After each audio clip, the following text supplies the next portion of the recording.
سلام علیکم و رحمت الله. السلام و رحمت الله و برکاته. بسم الله الرحمن الرحیم. اولا عرض سلام دارم محضر یکایک شما حضار گرانقدر، اساتید محترم و شما دانشجویان دانشجوی زبان شیرین فارسی. بنده از مهد زبان فارسی ایران اسلامی خدمت شما رسیدم. چند دقیقه این رو پیشنهاد دادم در رابطه با وحدت و همگرایی فرق و مذاهب از دیدگاه شاعر پرتوان پارسیگوی سرزمین هندوستان جناب امیرخسروی دهلوی با شما سخن بگویم. ما در صدد معرفی شخصیت جناب شاعر عارف امیرخسروی دهلوی نیستیم، چون زندگی ایشان ابعاد مختلفی دارد. اون چه که من در این زمان محدود میخوام مطالبی از نگاه امیرخسروی دهلوی تقدیم محضرتون کنم در رابطه با وحدت و همگرایی فرق و مذاهب در اشعار جناب امیرخسروی دهلوی می باشد. من ظرف مدت کوتاه چند نکته رو عرض می کنم. همه اساتید توجه دارند، شما دانشجویان بیشتر توجه کنید. واژگانی که ما داریم اینها رو دقت کنید. همگرایی در مقابل او واژه‌ای قرار دارد واگرایی، یعنی به جای اینکه همگرا باشیم خدای نخواسته جامعه به واگرایی کشیده بشه. همگرایی مثبت، واگرایی منفی است. اتحاد در مقابلش افتراق وجود دارد. اتحاد بار مثبت دارد اما افتراق بار منفی دارد. وحدت در مقابلش تفرقه هست. وحدت بار ارزشی دارد اما تفرقه بار ضد ارزشی دارد. انسجام در مقابلش تشتت. انسجام عالی اما تشتت خیر. ما امروز می‌خواهیم در رابطه با مقوله‌ای صحبت کنیم به نام اتحاد و وحدت که بار ارزشی دارد، بار مثبت دارد. نکته اول در رابطه با پیشینه و سابقه وحدت و همگرایی است. پیشینه بحث این وحدت و همگرایی از کی شروع شده است؟ جواب: پیشینه وحدت و همگرایی سابقه‌ای به طول زمان انسانیت داره. یعنی در طول تاریخ انسانی، زمانی که انسان روی کره زمین اومد تا زمان ما، مسئله وحدت و همگرایی جزء ارزش‌ها بوده است و تفرقه و واگرایی جزء مقوله ضد ارزش بوده است. این مسئله اتحاد و وحدت یه بحث نوعی نیست، سابقه‌ای دارد به اندازه تاریخ بشریت. لذا همه انسان‌های دلسوز در همه فرق و مذاهب خواهان همگرایی و وحدت هستند. اما کسانی که دلسوز انسانیت نیستند اونا دم از تفرقه میزنند دم از باگرایی میزنن، اما انسانهای دلسوز همیشه دم از وحدت، اتحاد و همدلی میزنن. این نکته اول. پس اگر از ما سوال بکنن پیشینه تاریخی بحث همگرایی و وحدت کیه، میگم یک پیشینه طولانی دارد به اندازه عمر تاریخ انسانی. کسانی در طول تاریخ به این مسئله پرداختن، کسانی که دلسوز بودن، از جمله آنها شاعر عارف امیر خسرو دهلوی بوده است که در اشعار حکیمانه خودش به مسئله همگرایی و وحدت پرداخته است که انشاءالله در ادامه مباحثم به نمونه های از اشعار دهلوی به شما ارائه خواهم داد که جناب دهلوی از جمله کسانی است که مدافع همگرایی، مدافع وحدت و مدافع انسجام است. بین کی؟ بین همه فرق، بین همه مذاهب. به تعبیر دیگر ایشون قائل است که بین انسانها باید وحدت و انسجام باشند. با هر ملیتی، با هر نژادی، با هر فرقه‌ای، با هر مذهبی باید بینشون وحدت و انسجام وجود داشته باشه. نکته دوم رو خوب عنایت کنید. مقصود از وحدت و انسجام چیست؟ معنی وحدت و انسجام سی. مقصود ما از وحدت و انسجام این نیست که یک مذهب و یک ملت رو به چالش بکشانیم، به اون رو بگیم تغییر مذهب بده به مذهب ما در بیاد. این معنای یکی شدن نیست. پس وحدت و انسجام به معنای تغییر کیش، تغییر مذهب، بله اینها نیست که این عین تفرقه هست. من بگویم مسلمان بیاد هندو بشه یا هندو بیاد مسلمان بشه، این معنای وحدت نیست، بلکه معنای وحدت رو عنایت کنید.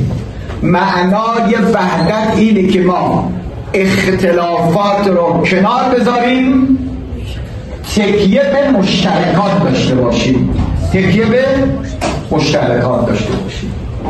خیلی امور بین انسان ها مشترکه، به مشترکات تکیه داشته باشیم. از هر ملیتی هستیم، از هر مذهبی هستیم، از هر فرقه‌ای که هستیم، وحدت در یک کلمه بگیم کنار گذاشتن اختلافات و تکیه کردن بر مشترکات. این معنای وحدت است. پس وحدت سابقه‌ای دارد به طول تاریخ انسان. معنای وحدت تلاش برای تغییر مذهب یکدیگر نیست، بلکه معنای وحدت تکیه بر مشترکات است و کنار گذاشتن اختلافات است. سخن سوم، اینا دانشیان عزیز خوب دقت کنند. خاستگاه همگرایی و وحدت چیست؟ خاستگاه یعنی ریشه. به چه دلیل ما باید وحدت داشته باشیم؟ چه عاملی ما را به وحدت میکشاند؟ خاستگاه اتحاد و وحدت یک چیز است، فطرت و عقل. فطرت و عقل یعنی عقل هر عاقلی میگوید انسانها باید کنار هم باشند، تفرقه نداشته باشند. چرا؟ ببین، عقل یک سرمایه بین المللی است. در هر انسانی دارای عقل هست. عقل همیشه دعوت به خوبی ها می کند، عقل همیشه ما را دعوت به ارزش ها می کند، عقل همیشه ما را دعوت به پیشرفت می کند، عقل همیشه ما را دعوت دلسوزی به همدیگر می کند. این کار عقله. اما در مقابل جهل و نادانی، هواهای نفسانی، هواهای شیطانی انسان رو دعوت به تفرقه، دعوت به جنگ، دعوت به خونریزی، دعوت به این که یک عده پیشرفت بکنن، یک عده پایین بمونن. پس بنابراین خواستگاه وحدت و انسجام عقل است، یعنی عقل است که ما را دعوت به وحدت بکنه. اگر میبینیم انبیاء علیهم السلام امت را دعوت به وحدت میکنن، تأکید به حکم عقله. یعنی قبل از این که قرآن ما مسلمان ها دعوت به وحدت کند، کتاب دیگر ادیان ما را دعوت به وحدت کند، عقل ما را دعوت به وحدت کرده است. پس خواستگاه وحدت و انسجام عقل است. پس بنابراین کسانی که منادی وحدتن در صف عاقلانن، اما کسانی که منادی تفرقه هستند اینها در صف جاهلان بشریتن. انسان‌های عاقل همیشه امت رو دعوت به وحدت و انسجام میکنن. سخن چهارم، حال چه کنیم بین فرق و مذاهب این وحدت و انسجام و همدلی به وجود بیاد. اگر بخواهیم وحدت و انسجام را بین فرق و مذاهب به وجود بیاد، آقایان و خانم‌ها، ما باید نگاهمون به وحدت یک نگاه راهبردی و اعتقادی باشه، نه یک نگاه تاکتیکی باشه. تاکتیکی یعنی چی؟ یعنی به ظاهر دم از وحدت بزنیم اما به وحدت عقیده نداشته باشیم. نه، با این روش وحدت تحقق پیدا نمی‌کنه. باید منادیان وحدت از عمق جان به مسئله وحدت عقیده داشته باشن، اعتقاد داشته باشن. یعنی نگاه ما به مسئله وحدت نگاه اعتقادی باشه. جناب امیر خسرو دهلوی شاعر عارف عقیده به وحدت داشت، فقط به زبان وحدت نمی گفت. بله، عقیده به وحدت داشته باشه.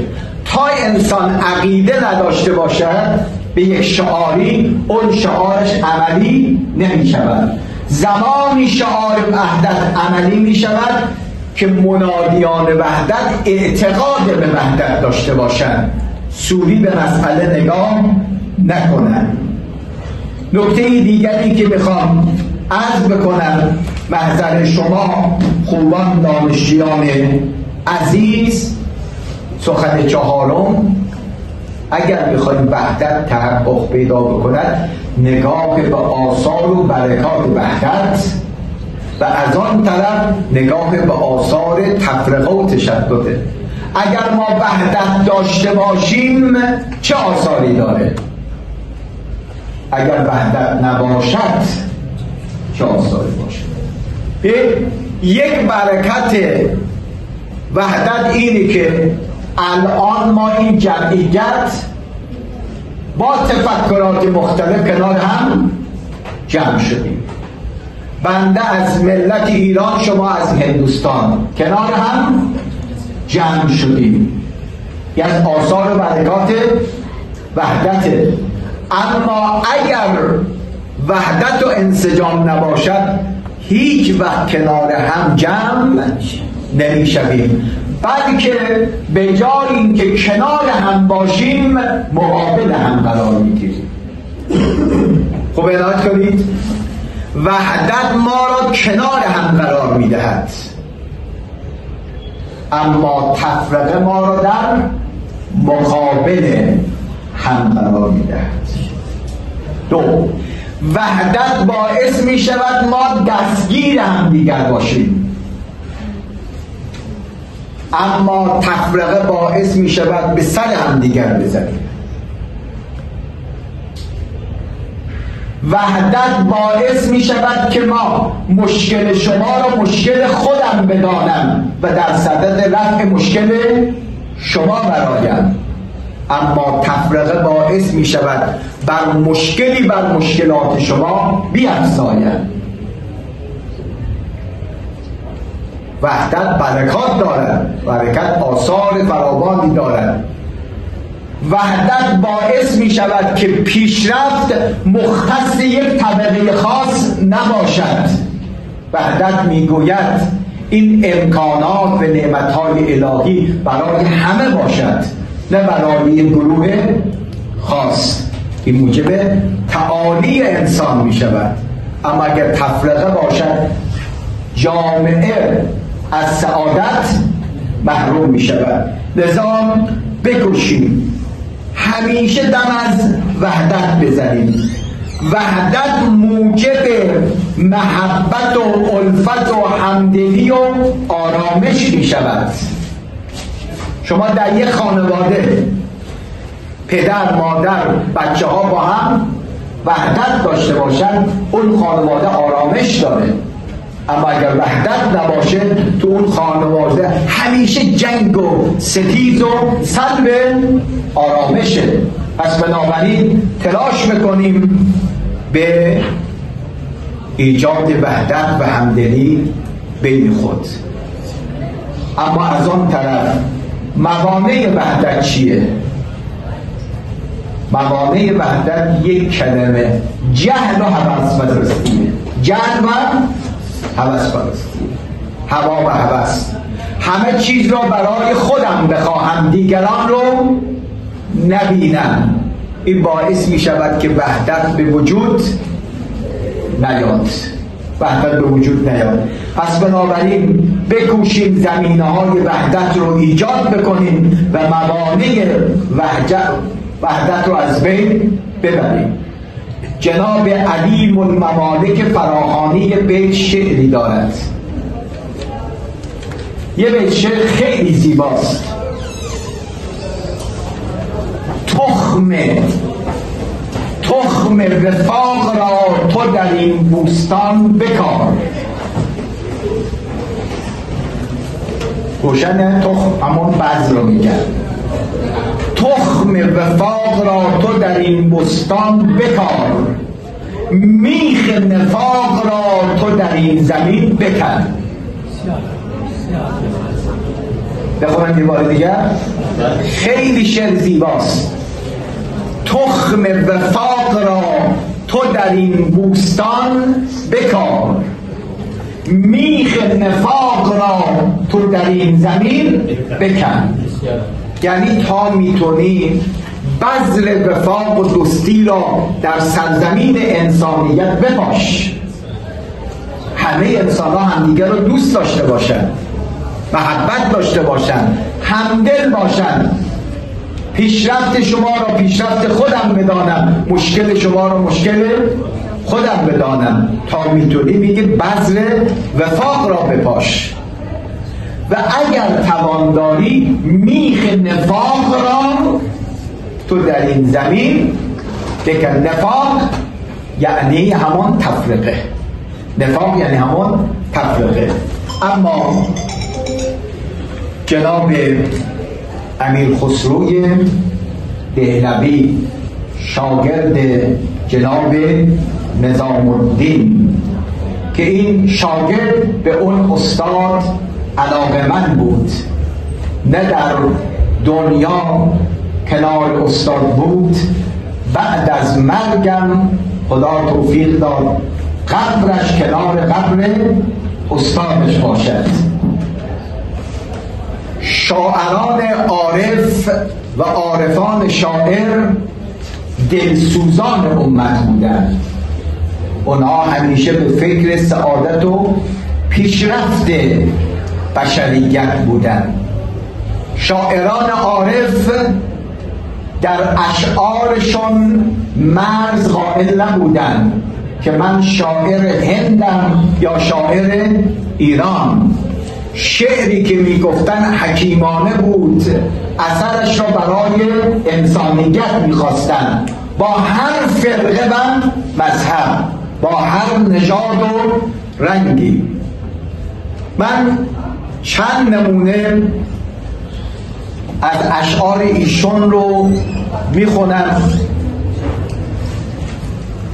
که ازش بوی وحدت، همدلی و انسجام میاد. جناب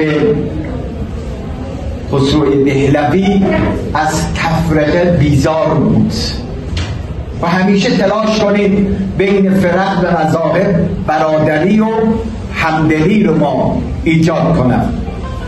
یه شعر بلندی داره، بعضیشو من میخونم. خطاب میکند به اون محبوب و معشوق خودش: من تو شدم تو نشدی.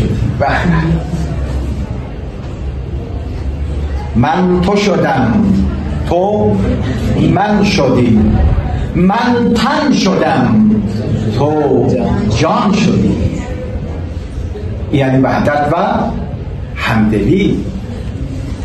من تو شدم تو من شدی، من تن شدم تو جان شدی، تا کس نگوید بعد از این من دیگرم تو دیگری.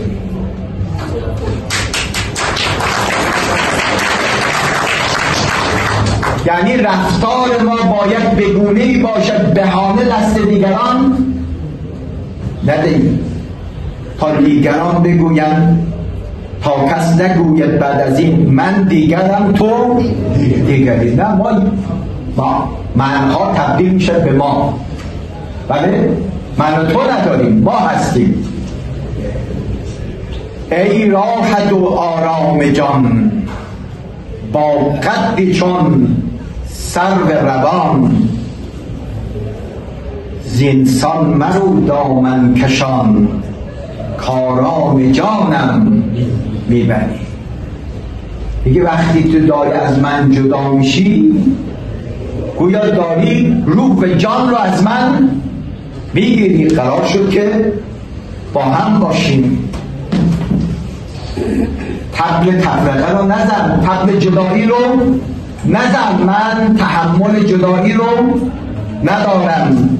عزم تماشا کردی، آهنگ صحرا کردی، جان و دل ما بردیست، این است رسم دلبری. که نه، اصلا اسم جدایی رو نبر. در یه جای دیگر باز شعر زیبایی داره: ابر میبارد و من میشوم از یار جدا، چون کنم دل به چنین روز ز دلدار جدا. ابر و باران و من و یار ستاده به ودا، من جدا گریه کنم ابر جدا یار جدا.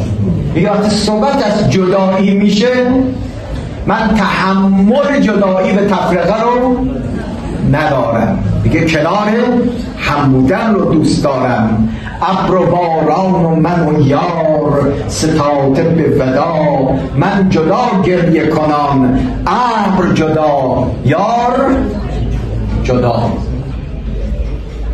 مثلا اگر اشعار این شاعر عارف رو با دقت بخونه، میبینید در همه اشعار ما رو دعوت به وحدت و انسجام میکنه.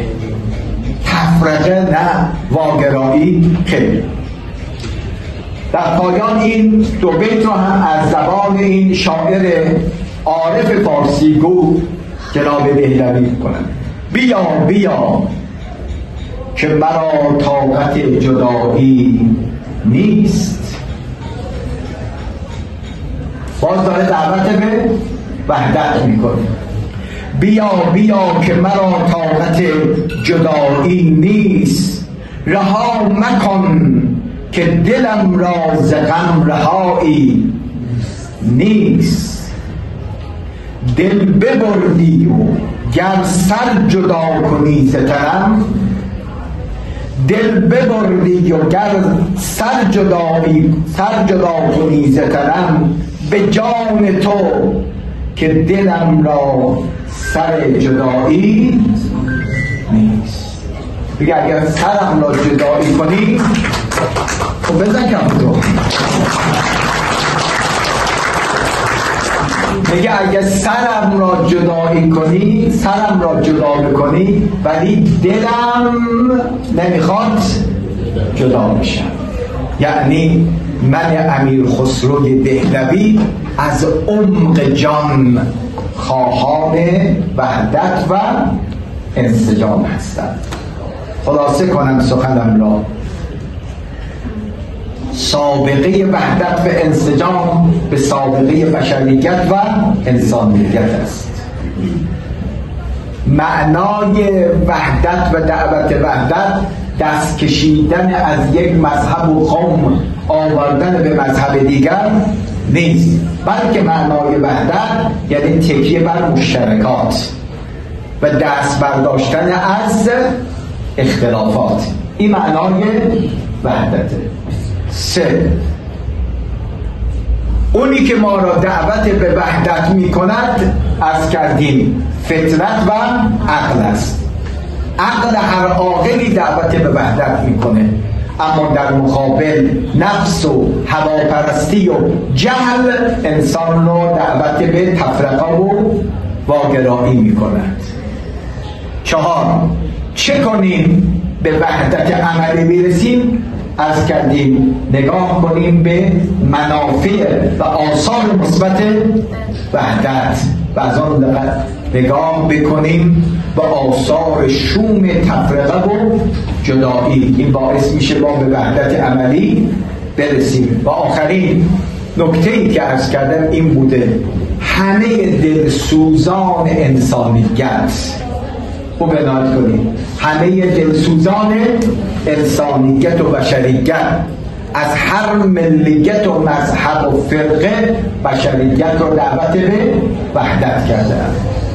از همه شما خوبان، دانشجویان عزیز، اساتید محترم که حوصله به خرج دادید و عرایزم گوش دادید، صمیمانه تقدیر رو تشکر میکنم. به عنوان مسئول نمایندگی دانشگاه بین المللی المصطفی به شما عرض میکنم حاضریم این تعامل علمی را با این دانشگاه محترم که در صدد تعلیم زبان فارسی ادامه بدیم. زمینه و امکاناتی که در اختیار داریم در خدمت شما دانشجویان محترم قرار بدم.